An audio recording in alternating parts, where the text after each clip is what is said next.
السلام عليكم ورحمة الله وبركاته. الحمد لله رب العالمين، والصلاة والسلام على سيدنا محمد وعلى آله وصحبه أجمعين. وما توفيقي إلا بالله، لا حول ولا قوة إلا بالله العلي العظيم. سبحانك لا علم لنا إلا ما علمتنا إنك أنت العليم الحكيم. புனிதம் நிறைந்த இந்த நிகழ்வின் தகுதிமிக்க தலைவராக இருந்து சிறப்பாக நடத்தி கொண்டிருக்கக்கூடிய நம் உயிரிலும் மேலான கண்மணி நாயகம் ஸல்லல்லாஹு அலைஹி வஸல்லம் அவர்களுடைய புனித குடும்பத்தை சார்ந்த அல் ஆரிஃபு பில்லா அஷேகுல் காமில் அல்லாமா மரியாதைக்குரிய மக்கத்தார் வாப்பா தாமத் பரகாத்துஹுல் ஆலியா ஹலரத் பெருந்தகை அவர்களே, இந்நிகழ்விற்கு வருகை புரிந்து இந்நிகழ்வை சிறப்பித்துக் கொண்டிருக்கக்கூடிய கண்ணியத்திற்குரிய மௌலானா மார்களே, சாதாத் மார்களே, மரியாதைக்குரிய உலமா பெருமக்களே, மேடையிலே வீற்றிருக்கின்ற ஆண்டோர்களே, சான்றோர்களே, அன்பார்ந்த பெரியோர்களே, இளைஞர்களே, சிறார்களே, தாய்மார்களே, சகோதரிகளே, புனிதமான நிகழ்வில் நம்மையெல்லாம் பங்கெடுக்க செய்து நல்லதை சொல்லவும் கேட்கவும் வாய்ப்பளித்த எல்லாம் வல்ல இறைவனை போற்றி புகழ்ந்து எனதுரையை தொடங்குகின்றேன். உன்னை மறைத்து என்னை வெளிப்படுத்திய இறைவனே, உன்னை மறைத்து என்னை வெளிப்படுத்திய இறைவனே, என்னை மறைத்து உன்னை வெளிப்படுத்துகிற நற்பாக்கியத்தை எங்கள் எல்லோருக்கும் தருவாயாக. இறைவனே, நீ என்னோடு இருக்கும் வரை நான் உன்னோடு இருக்கிறேன் என்பதை, இறைவனே, நீ என்னோடு இருக்கும் வரை நான் உன்னோடு இருக்கிறேன் என்பதை அறியாமல் இருக்கும் அறியாமையை அகற்றி விடுவாயாக. குர்ஆன் கூறும் சூஃபித்துவம், குர்ஆன் முழுவதையும் படித்தாலே ஆன்மீகத்தை தான் அது கற்றுத்தரும். இறைவன் குர்ஆனிலே சொல்லி காட்டினான், லிக்குல்லின் ஜஅல்னா மின்கும் ஷிர்அத்தம் வ மின்ஹாஜா, நாம் ஒவ்வொருவருக்கும் ஷரீஅத்தையும் அமைத்து கொடுத்திருக்கிறோம், தரீகத்தையும் அமைத்து கொடுத்திருக்கிறோம். இறைவன் சொன்னது மின்ஹாஜ் என்கின்ற வார்த்தை, அதனுடைய பொருள் பாதை. தரீகத்து என்றாலும் பாதைதான். ஆகவே ஒவ்வொரு மனிதனுக்கும் நான் ஷரீஅத்தையும் வழங்கியிருக்கிறேன், தரீகத்தையும் வழங்கியிருக்கிறேன் என்கிறான். அப்படியானால் ஒரு மனிதன் வெற்றி பெறுவதற்கு இந்த இரண்டுமே தேவை. ஆனால் இன்றைக்கு சிலர் ஷரீஅத்து போதும் என்கிறார்கள், இறைவன் இரண்டும் வேண்டும் என்கிறான், இவர்களோ ஒன்று போதும் என்கிறார்கள். இறைவனுக்கே புத்தி சொல்லிக் கொடுக்கிறார்களா இவர்கள்? இரண்டும் வேண்டும். ஆனால் இன்னொன்றையும் நாம் கவனத்திலே கொள்ள வேண்டும். ஷரீஅத் இல்லாமல் தரீகத் இல்லை, தரீகத் இல்லாமல் ஷரீஅத் இல்லை. இரண்டுமே ஒன்றுக்கொண்டு அவசியமான ஒன்றுதான். ஆனாலும் நம்முடைய நோக்கம் தரீகத்து தான். அந்த தரீகத்தை அடைவதற்கு ஷரீஅத் தேவைப்படுகிறது. அதனால்தான் மௌலானா ரூமி ரஹ்மத்துல்லாஹி அலைஹி அவர்கள் சொன்னார்கள், நமக்கு நோக்கம் ஓடல்ல, ஓட்டுக்குள் இருக்கிற உள் பருப்பு தான் நோக்கம். தேங்காய் இருக்கு, தேங்காய்க்குள்ள கொட்டாங்கச்சி இருக்குது, உள்ளுக்கு தான் பருப்பு இருக்கு. நமக்கு நோக்கம் பருப்பு தான், ஆனா கொட்டாங்கச்சி தேவை. கொட்டாங்கச்சி இருந்தாதான் பருப்பு ஒழுங்கா இருக்கு, இல்லைன்னு வீணா போயிடும். ஆகவே நமக்கு தேவை உட்பருப்பு தான். அதனால இரண்டுமே வேண்டும் என்று இறைவன் சொல்லி தருகிறான். தரீகத்து ஏன் வேண்டும், ஷரியத்து ஏன் வேண்டும்? ஷரியத்துண்டா என்ன, தரீகத்துண்டா என்ன? தொழுங்கள் ஷரியத். எப்படி தொழுவது, அறிவது தரீகத், அவ்வளவுதான். இறைவன் குர்ஆனிலே சொன்னான், அகீமுஸ்ஸலா, தொழுகை நிலைநாட்டுங்கள். ஷரீஅத் எப்படிங்க தொழுகிறது, அதை தெரிந்து கொள்வது தரீகத். ஏனென்றால் தொழுகையிலே இரண்டு வகைகள் இருக்கின்றன. இறைவன் சொன்னான், வயலுல் லில் முஸல்லீன் அல்லதீனஹும் அன் ஸலாத்திஹிம் சாஹூன், சிலர் தொழுகிறார்கள், கவனக்குறைவோடு தொழுகிறார்கள், அவர்களுக்கு வயல் நரகம் காத்திருக்கிறது என்கிறான். தொழுகைக்கு நன்மை இல்லைங்கிறது மட்டுமல்ல, நரகம்தான் அவங்களுக்கு கூலியே. அதனாலதான் இறை நேசர்கள்லாம் அல்லாட்டு துவா செய்வாங்களாம், யா அல்லாஹ், நான் தொழுத தொழுகைக்கு நீ நன்மையை தராவிட்டாலும் பரவாயில்லை, என்னை குற்றம் பிடிச்சிடாத யா அல்லாஹ் அப்படிம்பாங்களாம். ஏன்னா அவ்வளவு குறைபாட்டோடு நம்முடைய தொழுகை இருக்கிறது. அந்த பெரியவர்கள் தானே. ஆகவே இறைவனுக்கு முன்னாலே தன்னடக்கத்தோடு அவர்கள் கூறுவார்கள். எத்தனை ரக்காத்துகள் தொழுதாலும் இந்த வார்த்தை சொல்வார்கள். ஆனா இன்றைக்கோ சில ரக்காத்துகளை தொழுதுவிட்டு நாங்கள் தான் தொழுகிறோம் என்று பெருமை அடித்துக் கொண்டிருக்கிறார்கள். காரணம் தரியக்கத்து இல்ல. இப்ப அவங்க செஞ்ச வணக்கமெல்லாம் என்ன ஆகி போச்சு? ஃபஜஅல்னாஹு அபா மன்சூரா. நாம் அவருடைய வணக்கத்தை எல்லாம் பரத்தப்பட்ட புழுது போல ஆக்கி விடுவோம். ஒரு பிரயோஜனம் கிடையாது. என்னங்க, நாங்கள் லுஹா தொழுதோம், இஷ்ராக்கு தொழுதோம், தஹஜ்ஜுத் தொழுதோம். தொழுது என்ன பிரயோஜனம்? இறைவனுடைய ஞானம் இல்லாமலே தொழுது இருக்கிறீங்க. மற்றவர்கள் சொல்லி காட்டுகளே இருக்கிறீங்க. நாங்க தான் தொழுகிறோம், அவங்க எல்லாம் தொழுவா செய்யறாங்க. இதுல முடிஞ்சு போச்சு அவங்க தொழுக. சரி, இப்படி ஒரு தொழுகை இருக்குதா? எது கவனக்குறைவோடு தொழுகிறார்கள், அவர்கள் பயனிடம் காத்திருக்கிறது. இன்னொரு வகை தொழுகை இருக்கிறது, அதையும் இறைவன் சொல்லி காட்டுகிறான். அது அஃப்லஹல் முஃமினூன் அல்லதீனஹும் ஃபீ ஸலாத்திஹிம் ஹாஷிஊன். மூமின்கள் வெற்றி பெற்று விட்டார்கள். அவர்கள் யார் தெரியுமா? தங்கள் தொழுகையிலே உள்ளச்சத்தோடு இருப்பார்கள், பயபக்தியோடு இருந்து தொழுகையை நிலைநாட்டுவார்கள். இத்தகைய மூமின்கள் வெற்றி பெற்று விட்டார்கள். இப்போது புரிகிறதா? தொழுகை இரண்டு இருக்கிறது. நரகத்தை பெற்று தருகிற தொழுகையும் இருக்கிறது, வெற்றியை தருகிற தொழுகையும் இருக்கிறது. நாம் நமது தொழுகையை வெற்றியை தருகிற அமைப்பிலே செய்ய வேண்டும் என்பதற்குத்தான் தரியக்கத்து தேவைப்படுது. இப்ப புரியுதா ஏன் தரியக்கத்து வேணும் அப்படின்னு? தொழுவது மட்டும் இல்ல, அது ஷரியத்து. எப்படி தொழுவது? தக்வாவை பெற்று, அதுதான் தரியக்கத். நபி ஸல்லல்லாஹு அலைஹி வஸல்லம் அவங்க சொன்னாங்க, இதுக்கு முன்பு கூட உங்களுக்கு சொல்லி தரப்பட்டது. அல் இஹ்சான். இஹ்சான்டா என்ன? அன் தஅபுதல்லாஹ கஅன்னக தராஹு. அல்லாஹ்வை பார்ப்பது போன்று வணங்க வேண்டும். அது சொல்லி தரதான் தரியக்கத். வணக்கம் என்பது மட்டுமல்ல, வணக்கம் எப்படி இருக்க வேண்டும் அது முக்கியம். இது தரியக்கத்தின் மூலமாகத்தான் நமக்கு கிடைக்கிறது. அல்லாஹ் கூட ஒரு வசனத்துல யா ஐயுஹல்லதீன ஆமனு அப்படின்னு நம்ம கூப்பிடுறான். ஈமான் கொண்டவர்களே. சரி, கூப்பிட்டுட்டானா என்ன சொல்ல போறான் அல்லாஹ் அப்படின்னு பார்த்தா, ஆமீனும் ஈமான் கொள்ளுங்கிறான். என்னங்க, ஈமான் கொண்டவர்களேன்னு கூப்பிட்டுட்டா ஈமான் அப்படி இருக்குன்னு தானே அர்த்தம். அப்புறம் என்ன ஈமான் கொள்ளுங்க? நீங்க எல்லாம் உட்கார்ந்துட்டு இருக்கிறீங்க, உங்களை பார்த்து உட்கார்ந்திருப்பவர்களே உட்காருங்கள் அப்படின்னா நீங்க தான் உட்கார்ந்து இருக்கிறீங்களங்க, அப்புறம் என்னங்க? சாப்பிட்டுக்கிட்டு இருக்கிறாங்க, அவங்கள சாப்பிட்டு கொண்டு இருக்கக்கூடியவர்களே சாப்பிடுங்கள் தேவையில்லை, அவங்க சாப்பிட்டு இருக்காங்கல்ல. ஈமான் கொண்டவர்களே ஈமான் கொள்ளுங்க தேவையில்லை, ஆனா அல்லாஹ் சொல்றான் அதை. ஷரீஅத் அடிப்படையில் ஈமான் கொண்டவர்களாக இருப்பவர்களே உண்மையான தரியக்கத்தின் ஈமானை பெறுங்கள். ஆமீனு, ஈமான் கொண்டவர்களே ஈமான் கொள்ளுங்கள். இப்ப புரியுதா இந்த தரியக்கத்து ஏன் அவசியம் அப்படிங்கிறது? சரி, இது சம்பந்தமாக இந்த குர்ஆன் கூறும் ஆன்மீகம், சூபித்துவம். சூபியத்துவம் ஏன் வேணும்? அதுல பல பலன்கள் இருக்கு. முதலாவது எடுத்துக்கிட்டா தஸ்கியத்துன் நஃப்ஸ், நஃப்ஸை தூய்மைப்படுத்துவது. இதை சாதாரணமா நினைக்காதீங்க. இந்த நஃப்ஸை தூய்மைப்படுத்துகின்ற பணிக்காகத்தான் நபிமார்களே அனுப்பி வைக்கப்பட்டாங்க. ரசூலம் மின்ஹும் யத்லு அலைஹிம் ஆயாத்திஹி வ யுஸக்கீஹிம். அல்லாஹ் சொல்றான், நான் ரசூல்மார்கள் அனுப்பி வச்சேன். யாரு? அவங்க மனிதர்கள் உள்ளங்களை தூய்மைப்படுத்துவார்கள். அந்த பணியை தான் இன்னைக்கு ஷேகுமாரி செஞ்சுட்டு இருக்கிறாங்க. அதனால தான் நாயிபு ரசூல்னு அவங்கள சொல்றோம்.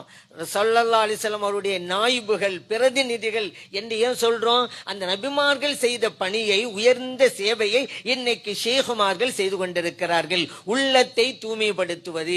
அதற்காகத்தானே நான் திருத்தூதரை அனுப்பி வச்சேன் அல்லாஹ் குர்ஆன்ல சொல்றாங்க.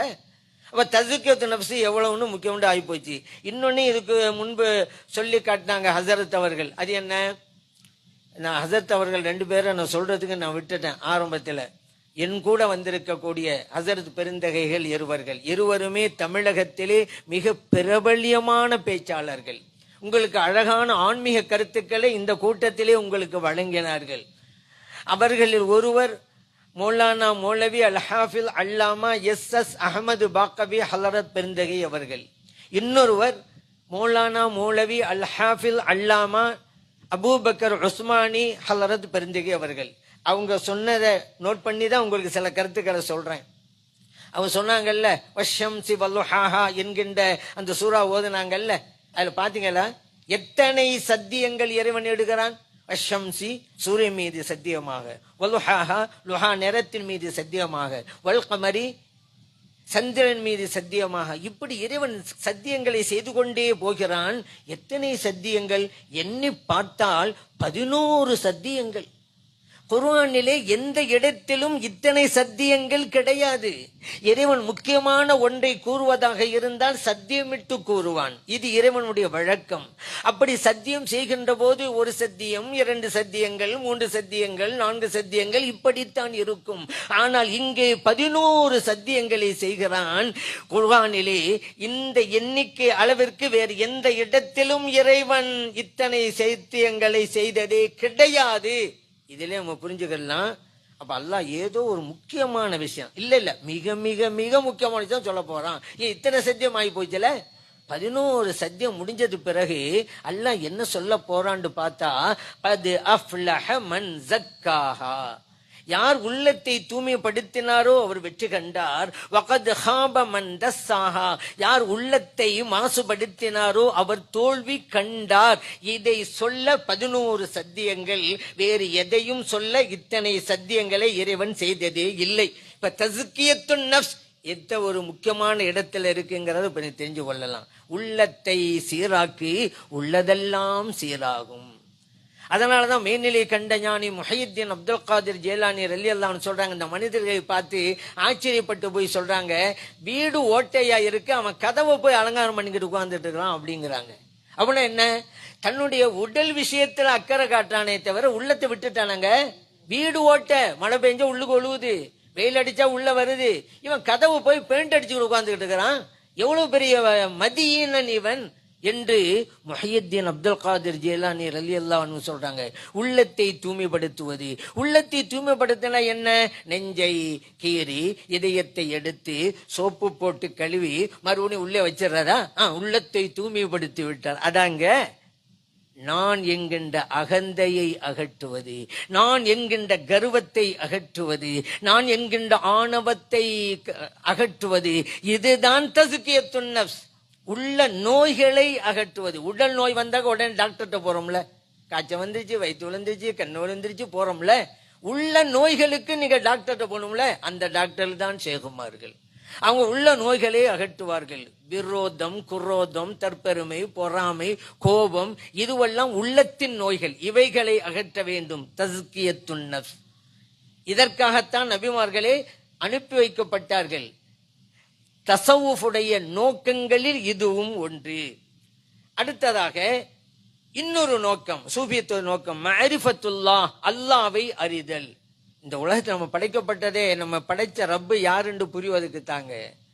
அல்லாஹ் குர்ஆன் சொல்றான், வமா ஹலக்துல் ஜின்ன வல் இன்ஸ இல்லா லியஅபுதூன், மனித இனத்தையும் ஜின் இனத்தையும் என்னை வணங்குவதற்காக படைத்தேன். இந்த வசனத்திற்கு இப்னு அப்பாஸ் ரலியல்லாஹு அன்ஹு அவர்கள், ரயீசுல் முஃபஸ்ஸிரீன், குர்ஆனுக்கு விரிவுரை வழங்கியவர்களில் எல்லாம் தலைவர் என்கின்ற பெயரை பெற்ற இப்னு அப்பாஸ் ரலியல்லாஹு அன்ஹு அவங்க சொல்றாங்க, லியஅபுதூன் என்பதன் பொருள் லியஅரிஃபூன், என்னை அறிந்து வணங்குவதற்காக. நம்முடைய ரப்பு யாருன்றே தெரியல, அவன் நம்ம வணங்கிட்டு இருக்கோம் சொன்னா இதை விட மதியீனம் வேறு என்னங்க இருக்க முடியும்? யாருன்றே தெரியாதான் இவர் வணங்க வரான். அப்படி நிறைய பேர் நேர்ந்து விட்டுருக்கேன் நம்ம சமுதாயத்தில். அது தெரியுமா உங்களுக்கு? 30 வருஷம் 40 வருஷம் தொழுவுறாக எந்த தொழிலையும் விடலை. இஷாக்கு தொழுவலை, லோஹா தொழுவலை, தஜ்ஜத் அதையும் விடலை. எல்லா தொழுகைகளையும் விடாம தொழுவுறாக. நெத்திலையும் காய்ச்சி ஏற்பட்டு போச்சு. சில பேருக்கு அடையாளம் இருக்கும், பார்த்துருப்பீங்க நெத்தில. அப்படிப்பட்டவரை கூப்பிட்டு நீங்க யாரங்க வணங்குனீங்க? அல்லாஹ்வை தான் வணங்கின. அப்படியா? அந்த அல்லாஹ் யாருங்க? போச்சு அப்படியே நிக்கிறாரு. இறைவனை வணங்குகிறேன் என்கிறார், 30 வருடங்களாக வணங்குகிறேன் என்கிறார், நெற்றியும் காய்த்து போய்விட்டது. ஆனா அந்த இறைவன் யாரென்று கேட்டால் சொல்ல தெரியவில்லை. யாரென்றே தெரியாத இறைவனை இத்தனை வருடங்களாக வணங்குகிறார் என்றால் அந்த வணக்கத்திலே என்ன அர்த்தம் இருக்கிறது? எப்படி இறைவனிடம் அங்கீகரிக்கப்படும்? அதுக்கு தான் தரீக்கத்து வாங்குறது. தரீக்கத்துக்கு வந்துட்டாக்கா அல்லாஹ்வுடைய ஞானம் கிடைக்கிறது. ஒன்னாவது, இந்த ஞானத்தை பெற வேண்டும் என்று குர்ஆன் சொல்கிறது அல்லவா, அர் ரஹ்மான் ஃபஸ்அல் பிஹி கபீரா, இறைவனை பற்றி தெரிந்தவர்களிடம் கேட்டு தெரிந்து கொள்ளுங்கள். அதான் ஷேகுமார்கள். வஹாபியர்கிட்ட போய் கேட்டக்கூடாது. அவன் முஜஸ்ஸிமாக்கள், வஹாபிகள் முஜஸ்ஸிமாக்கள். இதுக்கு முன்னால பல கூட்டம் இருந்துச்சுங்க இஸ்லாமிய வரலாற்றுல. அதுல ஒரு முஜஸ்ஸிமான்னு ஒரு கூட்டம். அவங்க என்ன தெரியுமா, இறைவனுக்கு உருவம் கற்பித்தல். இன்னைக்கு அந்த வஹாபிகள் இருக்கிறாங்க, அந்த முஜஸ்ஸிமாவுடைய வாரிசுகள் இன்னைக்கு இருக்கிறாங்க. இந்த மாதிரி ஆள்கிட்ட போய் அல்லாஹ் பத்தி கேட்டுறாதீங்க. அல்லாஹ் கண்ணு இருக்கு, காது இருக்கு, மூக்கு இருக்குன்னு சொல்லி உங்களுடைய ஈமானையை பறிச்சிருவாங்க. யார்கிட்ட கேட்கணும்? ஹபீரா. ஹபீரா யார்? ஷேகுமார்கள். அவங்களுக்குத்தான் தெரியும் இறைவன் பற்றிய ஞானம். அங்க போய் கேளுங்கிறான். எவ்வளவு அற்புதமான வார்த்தையை போடுறான் பாத்தீங்களா. ராமாயண பத்தி தெரிஞ்சுக்கிறங்க அப்படின்னு சொல்லல, ஹபீர்கிட்ட போய் தெரிஞ்சுக்கிறங்க. அந்த ஹபீர் தான் ஷேகுமார்கள். ஏன்? அவங்களுக்கு தான் இறைவனுடைய ஞானம் இருக்கிறது. அதனால அடுத்து இமாம் கஸ்ஸாலி ரஹ்மத்துல்லாஹி அலைஹி அவங்க கூட சொல்றாங்க, இறைவனுடைய ஞானம் எந்த அளவுக்கு முக்கியத்துவம் சொன்னா, ஒரு மனிதன் இந்த உலகத்துல எல்லா செல்வங்களையும் பெற்றான், இறைவனுடைய ஞானத்தை பெறவில்லையானால் எல்லாம் பெற்றும் எதையும் பெறாதவனை போன்றிருக்கிறான். இன்னொரு மனிதன் இறைவனுடைய ஞானத்தை பெற்றான், வேற எதையும் பெறவில்லை, எல்லாம் பெற்றவனாக இருக்கிறான். இதைத்தான் திருவள்ளுவரும் சொன்னார், அறிவுடையார் எல்லாம் உடையார். அறிவுடையார் எல்லாம் உடையார். இறைவனை பற்றிய அறிவு உடையவர் எல்லாவற்றையும் உடையவர். எல்லாம் கிடைச்சு போச்சு. இது இந்த சூபியத்துவத்துடைய முக்கியமான நோக்கம். அது மட்டுமல்ல, இறைவன் குர்ஆனிலே சொன்னானே, வகான அல்லாஹு பிகுல்லி ஷைஇன் முஹீதா, இறைவன் எல்லா பொருட்களையும் சூழ்ந்திருக்கிறான். எப்படி புரிந்து கொள்வது? இறைவன் இன்னும் சொன்னான், ஐனமா துவல்லு ஃபஸம்ம வஜ்ஹுல்லா, நீங்கள் எங்கு நோக்கினாலும் அங்கே அல்லாஹ் இருக்கிறான். எப்படி தெரிந்து கொள்வது? ஹுவல் அவ்வலு வல் ஆஹிரு வல் லாஹிரு வல் பாத்தின் என்று இறைவன் சொன்னானே, அதுல பாருங்க, முந்தியனும் அவன், கடைசியானவனும் அவன். லாகிர், ராகு பிற சொல்றேன், பாத்தின் அந்தரங்கத்திலே இருப்பவனும் அவன். பிரச்சனை இல்லை. அல்லாஹிர் இங்கதான் கேள்வி வருகிறது. வெளிப்படையிலே இருப்பவனும் அவன் தான். எப்படி புரிஞ்சு கொள்வீங்க நீங்க? ஷேகுமார்கள் மூலமா தான் பெற முடியும். அப்படி நம்ம புரிஞ்சு கொள்ளன்னு வச்சுக்கிறோங்க, இந்த வசனம் வசனமாவே இருக்கும் குர்ஆனில, நம்ம இந்த தோடும் போயிரும். எவ்வளவு பெரிய இழுக்குங்க நமக்கு. இறைவன் நமக்கு தந்த வேதத்தை புரியாமலேயே இந்த மண்ணுக்குள்ள போறோம் சொன்னா எவ்வளவு பெரிய அபலம். யோசிச்சு பாருங்க. நமக்கு தானே குர்ஆன் வந்துச்சு, புரியாமலே இந்த உலகத்துக்கு போறோம். அப்படி நிறைய பேர் போயிட்டு இருக்காங்களே, தரீக்கத்து வேணான்னு சொன்னவங்க எல்லாம். சரி, நான் கேட்கிறேன், எங்கு நோக்கினும் இறைவன் அல்லாஹ் அங்கே இருக்கிறான் அல்லாஹ் சொல்றான். அல்லாஹ் சொன்னதுதான். ஆனா இப்ப பாருங்க, எனக்கு நீங்க தெரியுறீங்க, உங்களுக்கு நான் தெரியுறேன். உங்களுக்கு கண்ணுக்கு மைக்கு தெரியுது, லைட்டு தெரியுது, மேடை தெரியுது, வெளியே போனா வீடு தெரியுது, மரம் தெரியுது, வானம் தெரியுது. அதானுங்க அல்லாஹ் என்ன சொல்றான்? எங்கு திரும்பினாலும் அங்கே அல்லாஹ். நமக்கு தெரியுதா? தெரியணும். தரீக்கத்துக்கு வந்துட்டா தெரியணும். இல்லண்டா. ஏன் சொல்றேன்டா, அல்லாஹ் சொல்லிடலாம் எங்க திரும்பினா அங்கதான். இப்ப நமக்கு இந்த பொருள் தான் தெரியுதுன்னு சொன்னா ரெண்டுல ஒண்ணுதான். ஒண்ணு நம் பார்வையில் கோளாறு, இன்னொன்று இறைவன் சொன்னது தப்பு. அப்படி வரும், போயிட்டு வரும். அல்லாஹ் பாதுகாக்க நவதுபில்லாமினா, அல்லாஹ் என்றைக்கும் பொய் உரைக்க மாட்டான். அப்படியானால் நமது பார்வையில் தான் கோளாறு. அந்த பார்வையை சரியாக்குவதற்குத்தான் தரீக்கத், அந்த சூபித்துவத்தை தான் நமது இறைவனால் நமக்கு வழங்கப்பட்ட குர்ஆன் நமக்கு போதித்துக் கொண்டே இருக்கிறது என்பதை நான் நினைவுபடுத்த விரும்புகிறேன். அப்ப இதெல்லாம் நமக்கு அறிவிக்குது. ஆன்மீகம் அவசியம் அப்படிங்கிற அறிவிக்குதுல்ல. குர்ஆன் ஆன்மாவை பத்தி தான் பேசுது. சில பேர்கிட்ட போய், எங்க ஆன்மாவினுடைய கலையை நீங்களும் கற்றுக்கொள்ளுங்க அப்படின்னு கேட்டா, ஆன்மீகம்ங்கிறோம்ல. ஆன்மீகம்டா என்ன? ஆன்மாவை பற்றிய கலையை சொல்லி தருவதுதான் ஆன்மீகம். அது தெரிஞ்சதுதான். ஒரு ஆள்கிட்ட உங்களுக்கு ஆன்மாண்டா என்னன்னு தெரியுமாங்க அப்படின்னு கேட்டா, அது எனக்கு தெரியாது, எனக்கு தெரிஞ்சதெல்லாம் ஆஸ்துமா தான் அப்படிங்கிறாரு. இது என்ன? இது ஆன்மான்னு என்னன்னு தெரிஞ்சாதானே அந்த துறையையே கற்றுக்கொள்ள முடியும். சரி, ஆன்மீகம் அவசியம்ங்கிறது எல்லாருக்கும் தெரிஞ்சதுதான், சொல்லவே தேவையில்லை. ஆனாலும் சொல்ல வேண்டியது இருக்கிறது. சூரியன் மேற்கிலே உதிக்கிறது என்பது எல்லோருக்கும் தெரியும், சொல்லித்தர வேண்டியதில்லை. ஆனாலும் சொல்ல வேண்டியது இருக்கிறது. காரணம், கண் தெரியாத குருடர்களும் இருக்கிறார்களே. பூ மணக்கும், எல்லாருக்கும் தெரிஞ்சதுதான், சொல்ல தேவையில்லை. ஆனாலும் சொல்ல வேண்டியது இருக்கிறது. காரணம், ஜலதோஷம் முடிச்சு மூக்கு அடப்பட்டவங்களும் உட்கார்ந்து இருக்கிறாங்க, அதனாலதான். ஹல்வா இனிக்கும், சொல்ல தேவையில்லை, எல்லாருக்கும் தெரியும். ஆனாலும் சொல்ல வேண்டியது இருக்கிறது. காரணம், காய்ச்சல் ஏற்பட்டு நாக்கெல்லாம் கசந்து போய் கிடக்கு, அந்த மாதிரி சில பேர் உட்கார்ந்துட்டு இருக்கிறாங்க, அவங்களுக்கு சொல்ல வேண்டிய இருக்கு. அதனால ஆன்மீகம் அவசியம்ங்கிறது தெரிந்த ஒன்று, ஆனாலும் இதை பற்றி புரியாமல் இருக்கிறார்கள். அதற்காக சொல்ல வேண்டிய சூழ்நிலை நமக்கு இருக்கிறது. சரிங்க, இந்த சூபித்துவத்தினுடைய இன்னொரு மக்சத் நோக்கம் என்னன்னு கேட்டா, நம்முடைய வணக்க வழிபாடுகளை இறைவன் ஒருவனுக்காக செய்வது. அதற்கு பெயர் தான் இஹ்லாஸ். இஹ்லாஸா அமல் செய்யுங்க அப்படிங்கிறாங்கல்ல, அப்படின்னா என்ன அர்த்தம்? இறைவன் ஒருவனுக்காக மட்டுமே செய்வது. சில பேர் வணக்கம் செய்வாங்க, தொழுவாங்க, 4 பேர் இவர் தொழுகையாளி என்று பாராட்டுறதுக்காண்டி. தர்மம் செய்வாங்க, இவர் யார் தெரியுமா, இவர் தாங்க வாரி வழங்கும் பாரி வள்ளல் அப்படின்னு 4 பேர் சொல்லணும் அப்படிங்கிறதுனால காசு கொடுத்துட்டு கிடப்பாங்க. இவரா பெரிய தர்மத்தாங்க, கொடை வள்ளல், இறையில்ல கொடை வள்ளல். தமிழ்நாட்டில் ஒரு ஆளுக்கு பேர் வச்சாங்க, இறையில்ல கொடை வள்ளல். அடி அப்பா, இப்படியா கொடுக்கணுங்க? அல்லாஹ் ஒருவனுக்காக தான், மக்களின் பாராட்டுதலுக்காக அல்ல. மக்களின் பாராட்டுதலுக்காக ஒருவன் வணக்கம் செய்தால் நன்மை கிட்டாது என்பது மட்டுமல்ல, நரக வேதனையை அவன் அனுபவிக்க வேண்டும். ஏன்? அதான் தொழுதானங்க, மனசுதான். சரி, தொழுதான யாருக்கு தொழுவனு? அல்லாவுக்கு. இப்ப யாருக்கு தொழுதான்? மனிதனுக்கு. இறைவனை மனிதனை இறைவனுடைய இடத்துல வச்சிட்டான். அதனாலதான் இறைவனுக்கா செய்ய வேண்டியது மனிதனுக்கா செஞ்சுக்கிட்டு இருக்கிறான். அல்லாஹ் விடுவானா இத? இது ஷிருக்கு, இது ஷிருக்கு அஸ்கர், ஷிருக்கு சகர்னு சொல்லுவாங்க. இந்த ஷிருக்கை ஒவ்வொரு நாளும் செய்யக்கூடியவர்கள் தான் வஹாபிகள். அதனாலதான் அவங்க ஷிர்கு ஷிர்குன்னு சொல்லிட்டு இருக்கிறாங்க. ஷிர்கு ஷிர்குன்னு திக்ரு செஞ்சுக்கிட்டே இருக்காங்க வஹாபிகள்லாம். ஏன்? அவ எந்த வணக்கத்தை செஞ்சாலும் இஹ்லாஸ் கிடையாது. அதைத்தான் அவளுடைய நிலையை வெளிப்படுத்துறாங்க. நாங்கள்லாம் ஷிர்கில் தான் இருக்கிறோம், அவ சொல்லல, நம்ம விளங்கிக்கிறோம் அப்படி. சரி, அதே போல பாருங்க, சொர்க்கத்துக்கு அமல் செய்யலாமா? மக்களுக்காக செய்யக்கூடாது, முடிஞ்சு போச்சு. சரி, சொர்க்கத்துக்காக நான் இந்த வணக்கம் செஞ்சா இல்ல எனக்கு சொர்க்கம் தருவான், அதுக்காக தான் சொர்க்கம் தான், அப்படி செய்யலாமா? அதுவும் கூடாதுங்க. சொர்க்கத்துக்கு அவங்க வணக்கமா? சொர்க்கம் என்பது படைக்கப்பட்ட பொருள், நீங்கள் படைக்கப்பட்டவர்கள். உங்களை போன்று படைக்கப்பட்ட ஒரு பொருளுக்காக உங்கள் வணக்கம் இருக்கக்கூடாது. உங்களையும் அந்த சொர்க்கத்தையும் படைத்த இறைவனுக்காக வணக்கம் இருக்க வேண்டும். அதுதான் இஹ்லாஸ். இது என்ன சொர்க்கம்? தேவையில்லை எனக்கு, நான் படைக்கப்பட்டவன், அந்த சொர்க்கம் படைக்கப்பட்டது. என் வணக்கம் என்னை படைத்த ரப்புக்கு, அந்த சொர்க்கத்தையும் படைத்த ரப்புக்கு, சொர்க்கத்துக்காக அல்ல. நீங்க குர்ஆன்ல ஓதிருப்பீங்க, எந்த இடத்திலாவது நல்லடியாரை பத்தி அல்லாஹ் சொல்லும் பொழுது இவர்கள் எல்லாம் சொர்க்கத்திற்காக வணக்கம் செய்வார்கள், ஒரு வசனத்தில இங்க பார்க்க முடியுமா? ஒரு வசனத்துல கிடையாதுங்க.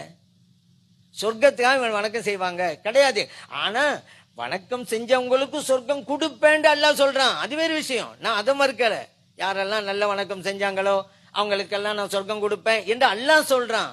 ஆனா நல்லடியார்கள் வணங்குவார்கள் சொர்க்கத்திற்காக என்று ஒரு இடத்திலும் இல்லை. வேறு எதற்காக வணங்குவாங்க? முக்கியமா 3 சொல்றான். இபித்துகா மர்லாத்தில்லா, இறைவனுடைய பொருத்தத்தை நாடி வணங்குவார்கள். லிகா ரப்பிஹி, இறைவனின் தரிசனத்தை நாடி வணங்குவார்கள். 3வதாக லிவஜிஹில்லா, இறைவனுடைய திருமுகத்திற்காக வணங்குவார்கள். பாத்தீங்களா? நல்லடியார் பத்தி இப்படித்தான் சொல்றான். நமது வணக்கம் இப்படித்தான் இருக்கணும். அல்லாஹ் சொர்க்கம் தருவான், வாங்கிடலாம்.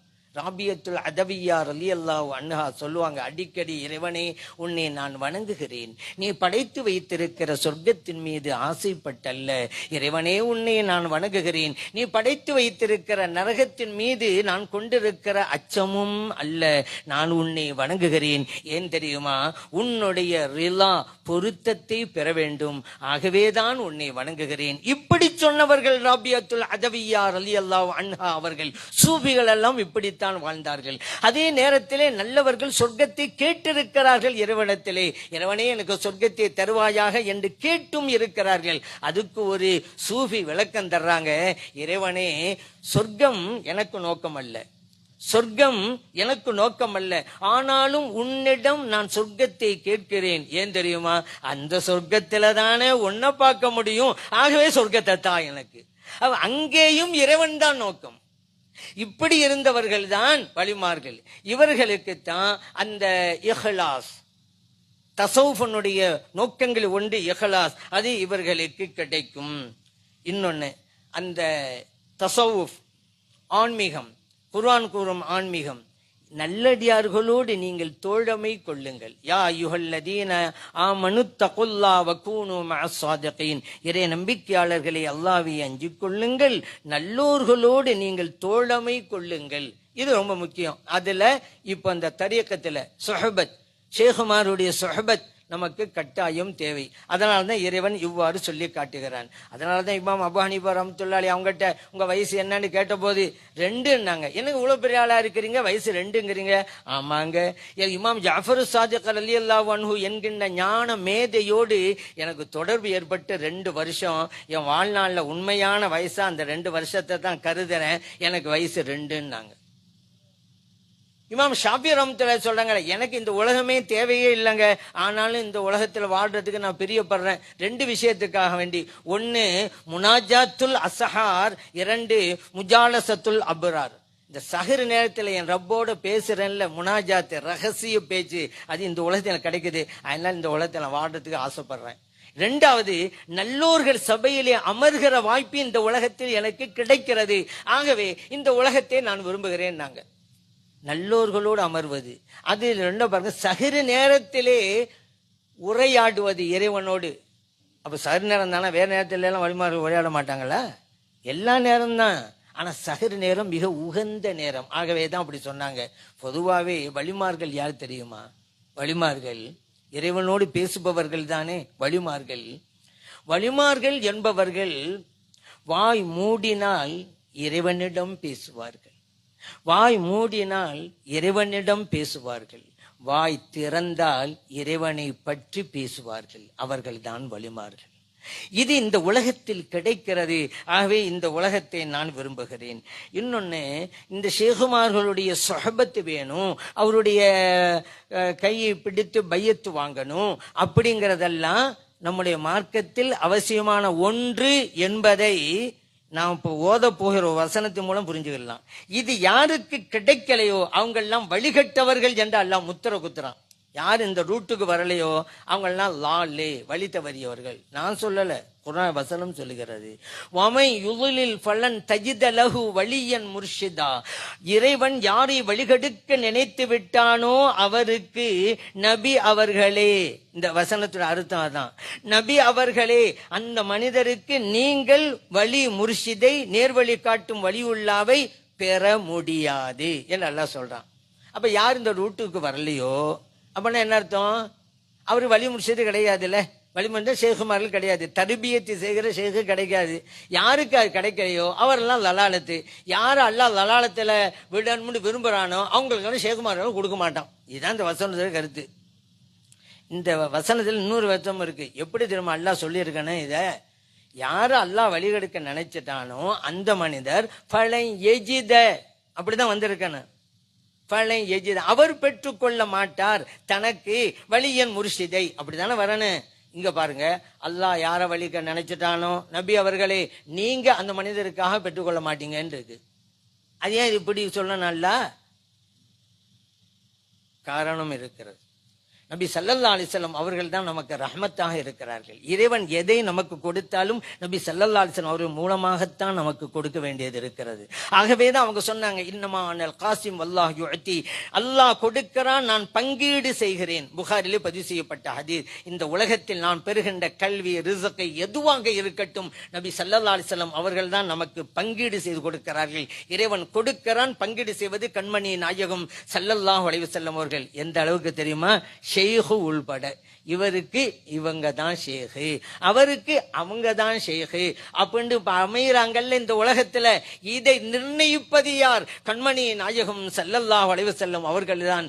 ஆகவே தான் அல்லாஹ் சொன்னா, அல்லாஹ் யாரை வழிகெடுக்க நினைச்சிட்டானோ நபி அவர்களே அந்த ஆளுக்கு வழி முர்ஷிதை நீங்க பெற்றுக்கொள்ள மாட்டீங்க. ஏன் உங்களுக்கு கிடைச்சாதே நீங்க அவனுக்கு கொடுப்பீங்க? எல்லா ரூட்டும் அங்கதான்.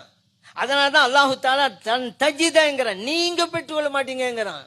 அவங்க பெற்றுக்கொள்ள கொடுக்க முடியும்.